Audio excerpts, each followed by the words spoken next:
Hello అక్వామన్, ఈరోజు మన Hulk 2.0 గాడిని ఇంట్లో ఉన్న జంతు జీవాలకి పరిచయం చేద్దాం. ఫస్ట్ బట్టుగాడికి చూపిస్తున్నా. అయితే చూడండి బట్టుగాడి రియాక్షన్ ఎట్లుందో. అరే ఇదేంట్రా బై, దీన్ని తినాలా లేకపోతే ఏం చేయాలన్నట్టు చూస్తున్నాడు. కానీ ఇంకా దగ్గరికి తీసుకెళ్ళడం అయితే సేఫ్ కాదు. ఎందుకంటే పులితో ఫోటో దిగాలనిపించింది అనుకో, ట్రై చేయొచ్చు. సరే చనువిచ్చింది కదా అని పులితో ఆడుకుంటే మాత్రం వేటాడేస్తది.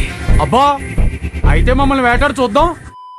ఇప్పుడు మన ఎక్స్ఎంఎల్ఏ స్నూఫీగడ్ రియాక్షన్ ఎట్లుంటుందో చూద్దాం. అయితే బట్టుగడి దగ్గరికి తీసుకెళ్లే ధైర్యం లేదు గానీ మన స్నూఫీగడి మీద పెట్టినా గానీ స్నూఫీగాడు ఏం చేయడు. నా కాడి మీద నమ్మకం ఉంది. ఎందుకంటే స్నూఫీగడికి ఉన్న బ్యాడ్ హ్యాబిట్స్ అలాంటివి. ఆయనకు బ్యాడ్ హ్యాబిట్స్ ఎక్కడ ఉన్నాయండి? గాలి దయా కరుణ.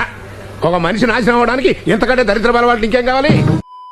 అయితే మన హల్క్ 2.0 గాడిని మీరు సరిగ్గా అబ్జర్వ్ చేస్తే వాడు ముందు కంటే ఒక 0.025 మిల్లీమీటర్స్ పెరిగాడు కదా. కరెక్ట్ గా అబ్జర్వ్ చేయండి. అది చూడండి, పెరిగాడా లేదా? తమ్ముడు చాలా ఎదిగిపోయాడయ్యా. నిజమేరా.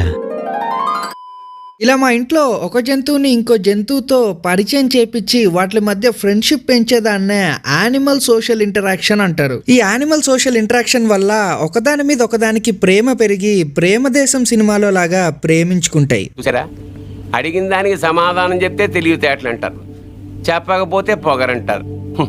మరి నన్ను ఏం చేయమంటారు?